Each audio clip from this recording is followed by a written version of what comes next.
అనగానే మీ పేరు? నా పేరు కల్పన అండి. ఏం చేస్తుంటారండి? నేనా సామాన్యురాలే అనుకోండి. సామాన్య ప్రజలే అంటున్నారు కాబట్టి మేడం గారు ఈరోజు రాష్ట్రంలో 2 సంవత్సరాలు ఏం మార్పులు చూసారంటే అసలు ఏం జరుగుతుందంట? రాష్ట్రం నిజంగానే అభివృద్ధి సంక్షేమ పథకాలు అందుతున్నాయా? అపోజిషన్ పార్టీ ఏమైనా అసలు ఏం జరగట్లేదు, వీళ్ళు ఎంజాయ్ చేయడానికి అయితే ఏం జరగట్లేదు రాష్ట్రంలో అని చెప్పి పదే మాట్లాడుతున్నారు. ఎలా చూడొచ్చు అండి ఓవరాల్గా? సార్ ఇక్కడ ప్రతి ఒక్క ఎమ్మెల్యేకి ప్రతి ఒక్క ఎంపీలకి ఇక్కడ ఎవరికి ఇవ్వాల్సిన శాఖలు ఎవరికి ఇవ్వాల్సిన బాధ్యతలు వాళ్ళకి ఇవ్వడం జరిగింది గవర్నమెంట్ వచ్చిన తర్వాత. దీనిలో లోకేష్ గారు, చంద్రబాబు నాయుడు గారు, పవన్ కళ్యాణ్ గారు ఎవరైతే వాళ్ళ శాఖలు తీసుకున్నారో ఆ శాఖల మీద ప్రత్యేక దృష్టి పెట్టి వాళ్ళ దగ్గరికి వెళ్ళి వాళ్ళకి టైం ఇచ్చి ప్రజల్లో తిరుగుతూ ఇదిగో ఇక్కడ పనులు తక్కువగా ఉన్నాయి ఇవి అభివృద్ధి చేయండి అని చెప్పేసి ప్రతి ఒక్క శాఖతో దగ్గరుండి పనులు చేస్తున్నారు. పవన్ కళ్యాణ్ గారు పంచాయతీరాజ్ శాఖలో నెంబర్ 1 ఎలా అయ్యారండి? ఇప్పుడు లోకేష్ గారు ఎడ్యుకేషన్ తీసుకున్నారు. ఇప్పుడు ఎడ్యుకేషన్లో ప్రైవేట్ స్కూల్లో ఎక్కడా రాని విధంగా, ఇంతకుముందు గవర్నమెంట్లో ఎప్పుడూ రాని విధంగా ఇప్పుడు ఒక గవర్నమెంట్ స్కూల్లో 500 పైన 575 పైన ఉత్తీర్ణత సాధించి ఇప్పుడు వాళ్ళు ఒక ర్యాలీగా ఊరేగింపుగా తీసుకెళ్తున్నారు. అంటే ఎడ్యుకేషన్ ఫీల్డ్లో మార్పులు జరిగాయనే కదా, పంచాయతీరాజ్లో మార్పులు జరిగాయనే కదా, అక్కడ ఉద్యోగస్తులు ఒప్పుకుంటున్నారు కదా, అలాగే అడవుల్లో ఉన్న బతికే వాళ్ళకి ఒక అభివృద్ధి చూపిస్తున్నారు కదా, రోడ్లు వేస్తున్నారు కదా, ఇసుక మాఫియాను ఆపుతున్నారు కదా, గాంజాయిని ఆపుతున్నారు కదా. ఇంకా మీరు ఎక్కడ అభివృద్ధి జరగట్లేదు అనుకుంటున్నారు? ఎప్పుడూ లేని విధంగా పెన్షన్లు ఖచ్చితంగా 31వ తారీఖు 1వ తారీఖు ఎవరి పెన్షన్లు వాళ్ళకి ఎవరి ఇళ్ళకెళ్ళి వాళ్ళకి ప్రతి ఒక్క కార్యకర్త కానీ నాయకులు కానీ వాళ్ళ ఇళ్ళకెళ్ళి వాళ్ళ పెన్షన్లు కూడా ఇస్తున్నారు. అలాగే ఎవరికి ఇవ్వాల్సిన ఏ బాధ్యతలో ఎవరున్నారో వాళ్ళు కరెక్ట్ పని అనేది చేసుకుంటూ పోతున్నారు. ఆ పని చేయనప్పుడు మాత్రమే మీరు క్వశ్చన్ చేయాలి. ఎవరు చేయట్లేదో కూడా మనం బయటకు తీసుకొస్తే పని చేయించే బాధ్యత ఉమ్మడి గవర్నమెంట్కి అనేది ఉంది. అంటే ఈరోజు చూసుకుంటే మరి విద్యా వ్యవస్థ అంటున్నారు కాబట్టి విద్యా వ్యవస్థలో నిన్నగా మొన్న రిజల్ట్ మీరే చెప్తున్నారు, రిజల్ట్ వచ్చిందని చెప్తున్నారు. ఆ రిజల్ట్ రావడానికి ప్రధానమైన కారణం ఏంటంటారు? నిజంగానే కూటమి ప్రభుత్వం వచ్చిన తర్వాత డిఎస్సి ఇంపాక్ట్ ఎంత మాత్రం ఉంటుంది అంటారు? కూటమి ప్రభుత్వం వచ్చిన తర్వాత ఎడ్యుకేషన్ శాఖ మీద అండ్ అక్కడ ఉన్న టీచర్స్ మీద, స్కూల్స్ మీద ప్రత్యేక శ్రద్ధ అయితే చూపించారండి. ఆ స్కూల్స్కి వెళ్ళడము, ఆ టీచర్స్ తోటి కలవడము, ఆ పిల్లల్లో ఎందుకు చదవలేకపోతున్నారు, వీళ్ళు ఎందుకు అంత ఉత్తీర్ణత రావట్లేదు, ప్రైవేట్ స్కూల్స్కి ఎందుకు వస్తున్నాయి, మళ్ళీ వీళ్ళు చదవట్లేదా, వీళ్ళలో స్కిల్స్ లేవా, మరి వాళ్ళకే ఎందుకు వస్తున్నాయి, వీళ్ళకి ఎందుకు రావట్లేదు తెలుసుకొని స్టూడెంట్స్తో మాట్లాడి వాళ్ళకంటే ఒక మోటివేషన్, ఒక ఇన్స్పిరేషన్లు ఇచ్చి చదివితే మీ లైఫ్ ఎంత బాగుంటుంది, చదివిపోతే ఎలా ఉంటుంది అనే దాన్ని ప్రతి ఒక్క అంటే కొన్ని స్కూల్ వాళ్ళకు కుదిరినన్ని అంటే వాళ్ళు చేసుకునే శాఖల్లో వాళ్ళకున్న టైంలో కొన్ని స్కూల్స్కి వెళ్ళి మోటివేషన్ ఇవ్వడం, అలాగే ప్రతి ఒక్క టీచర్స్కి వాళ్ళకి సెమినార్స్ ఇవ్వడం, వాళ్ళని అలాగే వీకర్ సెక్షన్ అండ్ బాగా చదివే వాళ్ళని సపరేట్ చేసి వీకర్ సెక్షన్స్ కూడా మళ్ళీ డబుల్ క్లాసులు ఇచ్చేసి వాళ్ళని చదివించేసి వీళ్ళంతా ఒక ఉత్తీర్ణత సాధించేలాగా తీసుకురావడం అయితే జరిగింది. ఇది ఒక ఉమ్మడి గవర్నమెంట్కి సాధ్యమైంది. అంటే ఎన్నడూ లేని విధంగా గవర్నమెంట్ కూడా యాడ్ రూపేణా ప్రజల దగ్గర తీసుకెళ్ళడానికి ట్రై చేస్తూ ఉంది. కానీ ఎలా చూడుతున్నారు? గతంలో ప్రైవేట్ స్కూళ్ళు 10th క్లాస్ కానీ ఇంటర్మీడియట్ కానీ ఏదైనా తప్పు మాది గొప్పదాన్ని వాడు ప్రచారం చేస్తున్నారు. ఈరోజు గవర్నమెంట్ కూడా ఓన్లీ గవర్నమెంట్ సింబల్తో ప్రచారం చేసుకోవడానికి ఎలా చూడొచ్చు? ఇది మనకి చాలా ఉపయోగపడే విషయం సార్. ఎందుకంటే చాలామంది ఇప్పుడున్న ఈ కల్చర్లో బాగా ఫాస్ట్ కల్చర్ అయిపోయింది. డబ్బులు కొంచెం ఎక్కువ అవుతున్నాయి. కాలేజీలు కానీ స్కూల్కి వెళ్ళండి కానీ డబ్బులు కట్టలేక చచ్చిపోతున్నాయి. అలాగా మన గవర్నమెంట్ స్కూల్ నమ్ముకోవడం వల్ల మీకు ఇక్కడ ఉన్న మీకు ఒక అవకాశం, గవర్నమెంట్ స్కూల్కి వెళ్ళండి, మీకున్న వాటిని వాడుకోండి, అక్కడి నుంచే మీ చదువును బయటికి తీసుకురండి. ఇప్పుడు కేరళలో ఫ్రీ ఎడ్యుకేషన్ చేశారు సార్. ఫ్రీ ఎడ్యుకేషన్ ఎందుకు చేశారు? అది ప్రైవేట్ స్కూల్స్ ఎందుకు తీసేశారు? ఇక్కడ చదవడం వల్ల మీరు అక్కడ చదివేది ఇక్కడ చదవండి, మీకు దానికి తగ్గ ఉపాధ్యాయుల్ని అండ్ అవసరాలని వసతుల్ని మేము మీకు ఇస్తాం. అక్కడ చదివేది ఇక్కడ చదివి చూపించండి, మీలో స్కిల్స్ బయటికి తీసుకురండి, మీ ఎడ్యుకేషన్ బయటికి తీసుకురండి. సో దేశానికి మీరు ఈ విధంగా ఉపయోగపడాలి అని చెప్పేసి స్టూడెంట్స్కి ఒక మోటివేషన్. అలాగే వాళ్ళు ఇక్కడ కూడా బాగా చదివితే నెక్స్ట్ ప్రైవేట్ స్కూల్ కూడా అవకాశం లేకుండా పోతుంది. ఇది ఒక స్టెప్ అన్నమాట. అంటే గవర్నమెంట్ స్కూళ్ళు ఇంత మంచి ర్యాంక్ సాధించడం అనేది ఇది ఒక ముందుకెళ్ళడం, ఉమ్మడి గవర్నమెంట్ సాధించిన ఒక ఫస్ట్ అడుగండి.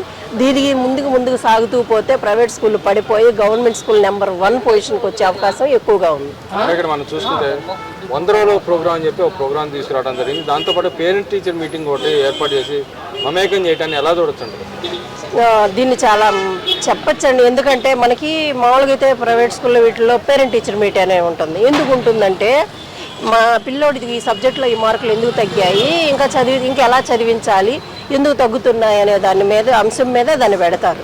దాన్ని గవర్నమెంట్ స్కూల్లో తీసుకొచ్చి మెగా పేరెంట్ టీచర్ డే అని ఒకటి పెట్టేసి, అలాగే గవర్నమెంట్ స్కూల్లో కూడా వీళ్ళు ఎందుకు చదవట్లేదు, అసలు స్కూల్స్కి వీళ్ళు ఎందుకు రావట్లేదు, ఎక్కడ లోపాలు జరుగుతున్నాయని చెప్పేసి పేరెంట్స్ ద్వారా స్టూడెంట్స్కి ఉన్న ఆ లోపాలు అయితే ఏమైతే ఉన్నా అవి తెలుసుకొని వాటిని సరిచేసి పిల్లలకి ఎడ్యుకేషన్ ఇవ్వడానికి గుమ్మడి గవర్నమెంట్ అయితే ప్రయత్నించడం చాలా చాలా సంతోషకరమైన విషయం.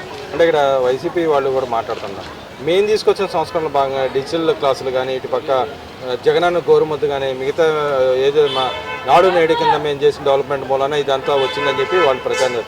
దాంట్లో నిజం ఎంత ఉందంటారు? 2 సంవత్సరాల తర్వాత కూడా వాళ్ళ ఇంపాక్ట్ ఇంకా ఉంటుంది అంటారు అసలు? ఒకవేళ నిజంగా వాళ్ళు అలా ఫీల్ అవుతుంటే వాళ్ళ అమాయకులను అనుకోవాలా, లేకపోతే గవర్నమెంట్ మీద బుర్ర చల్లడమే అనుకోవాలి.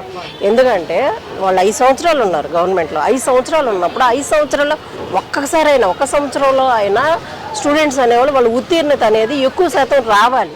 ఏ సంవత్సరంలో కూడా రాకుండా ఉమ్మడి గవర్నమెంట్ వచ్చిన తర్వాత వీళ్ళు ఉత్తీర్ణత వస్తే అది మా వల్ల అని ఎలా చెప్తారండి? ఇది పిల్లోడు ఏమన్నా గబుక్కుని ఇంతలోని ఎదిగి అసలు గబుక్కుని రాసేదా కాదు కదా. ఏ సంవత్సరం ఆ సంవత్సరం చదివి వాడు రాయాలి. మరి డిజిటల్ క్లాసెస్ అన్నారు, డిజిటల్ క్లాసులు ఏవండి? మీరు ఇచ్చిన ఆ ట్యాబ్లు ఏవండి? ఆ ట్యాబ్లు ఎక్కడ ఉపయోగపడుతున్నాయి? బైజూస్ ఒకటి యాడ్ చేశారు, ఆ బైజూస్ ఇప్పుడు ఎవరి దగ్గర ఉందండి? పిల్లలే బయటకు వచ్చారు, ఆ బైజూస్ అసలు ఓపెన్ అవ్వట్లేదు. అందుకని దాని మీద పిల్లలు అవి ఎలా వెళ్ళిపోయాయంటే, ఇప్పుడు ఎలా అయితే మొబైల్స్లో కొన్ని చెడిపోయే కొన్ని అంశాలు ఉంటున్నాయో ఆ ట్యాబుల్లో అవి మాత్రమే పిల్లలు చూస్తున్నారని చెప్పేసి ఆ ట్యాబులు కూడా తీసి బయటపడేయండి అని చెప్పి వాళ్ళకు ఒక పిలుపు అయితే ఇవ్వడం జరిగింది, ఆ ట్యాబులు పనిచేయట్లేదు అనేసి. సో ఇదంతా వాళ్ళు ఒక స్కామ్ లాగా, ట్యాబులు అనేది ఒక స్కామ్ చేసుకున్నారు, ఎడ్యుకేషన్ కూడా ఒక స్కామ్ చేసుకున్నారే తప్ప మీరు నిజంగా ఫోకస్ చేస్తుంటే ఎడ్యుకేషన్ ఫీల్డ్ అనేది చాలా చాలా ముందుకు వచ్చి ఉండేది. 5 సంవత్సరాల్లో 1 సంవత్సరం అయినా మీ దగ్గర నుంచి ఉత్తీర్ణత అనేది బయటకు వచ్చి ఉండేది. ఎక్కడ ఉత్తీర్ణత రాలేదు కాబట్టి కనీసం మీరు ఫెయిల్ అయ్యారు, మీ గవర్నమెంట్ ఫెయిల్ అయ్యింది. ఫెయిల్ అయినప్పుడు ఇక్కడ మనకు అసలు దేశానికి ఉపాధి ఎక్కడండి? పిల్లలు దేశానికి మనకు భవిష్యత్తు ఎవరు? చదువుకునే వాళ్ళే మనకి భవిష్యత్తు. వాళ్ళని మనం ముందుకు తీసుకురావాలి.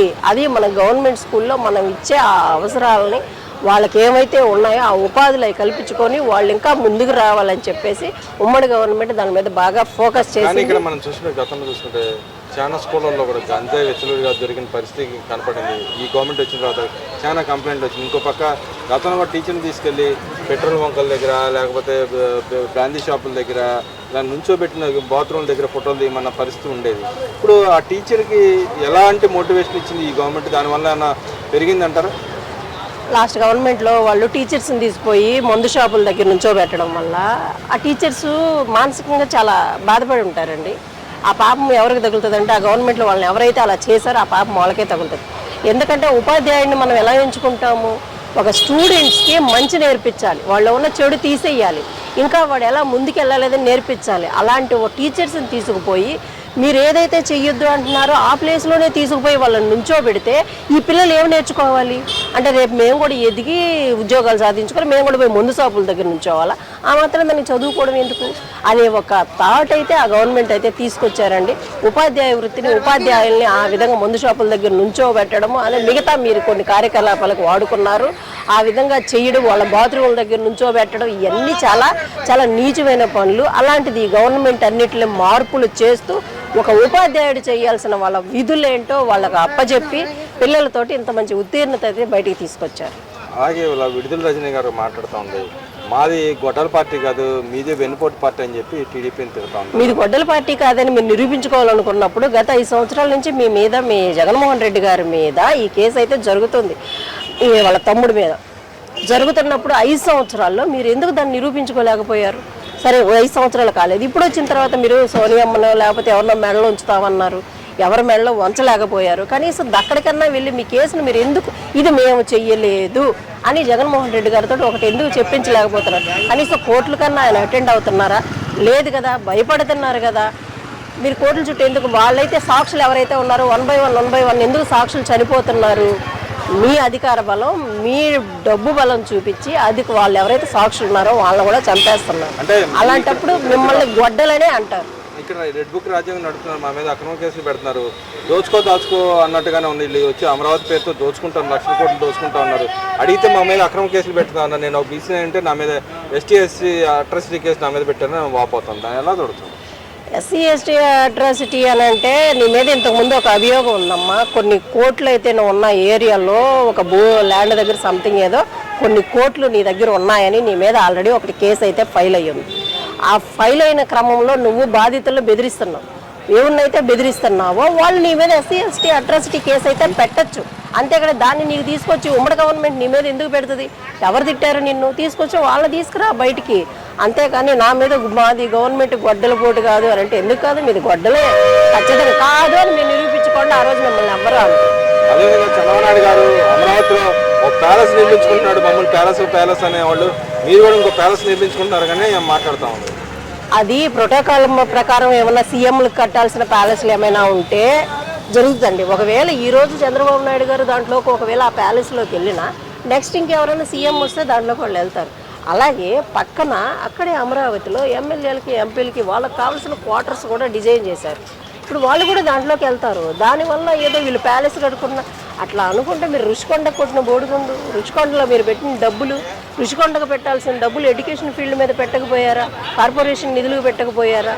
ఆ రుషికొండకు కలిసిన డబ్బులన్నీ ఎక్కడి నుంచి వచ్చాయి? ఎవరి నిధులతో వచ్చాయి? మీరు జిల్లాకు ఒక ప్యాలెస్ కట్టుకున్నారు కదా, అలాంటిది జిల్లాకు ఒక ఆఫీస్ కట్టుకున్నారు కదా, ఆ నిధులన్నీ ఎక్కడి నుంచి వచ్చాయి? ఇప్పుడు మీరు సీఎం మీద ఎలా అడుగుతారు అసలు? అంటే వాళ్ళు ఏదో కట్టుకున్నారని వీళ్ళు అడుగుతున్నారు కాబట్టి ఏ విధంగా వ్యాఖ్యలు చేస్తారు అనుకోవచ్చు. కాదండి, సీఎం అనేది అది ప్రోటోకాల్లో ఉంటుంది. ఇప్పుడు సీఎం వస్తారు, అక్కడ అమరావతికి వస్తారు, ఆయన ఎక్కడ ఉండాలి? ఆయన కార్యకలాపాలు ఎక్కడి నుంచి చేయాలి? వస్తారు, ఆఫీస్కి వస్తారు, అక్కడ వర్క్ చేస్తారు, ఇంకా 2-3 రోజులు అక్కడ ఆయనకి సంబంధించిన పనులు ఉంటాయి. ఆయన ఎక్కడ ఉంటారు? ఈ రోజు సీఎం గారి కోసం కట్టిన అదే ప్యాలెస్ ఒకవేళ కడుతున్నారు అని వీళ్ళు కానీ నిరూపించగలిగితే, నిజంగా ఒకవేళ కట్టి ఉన్నా నెక్స్ట్ వచ్చే సీఎం కూడా అది ఉపయోగపడుతుంది కదా. ఆయన నెత్తిన పెట్టుకొని వెళ్ళరు కదా. కానీ ఇక్కడ అక్రమంగా కట్టింది ఏంటి? రుషికొండ ఎప్పటి నుంచి మనకున్న మన ఆంధ్రప్రదేశ్ ఒక నిధి, అలాంటి నిధికి మీరు బోడిగుండు కొట్టేసి డబ్బులు మొత్తం ఏపీ డబ్బులు మొత్తం వాడేసి మీరు రుషికొండకు బోడిగుండు చేస్తే దాని మీద కదా మీరు ఫోకస్ చేయాలి. దాని గురించి సమాధానం చెప్పండి. ప్రోటోకాల్లో ఉన్న దానికి ఎందుకు మీకు సమాధానం చెప్పాలి అసలు జనంలో?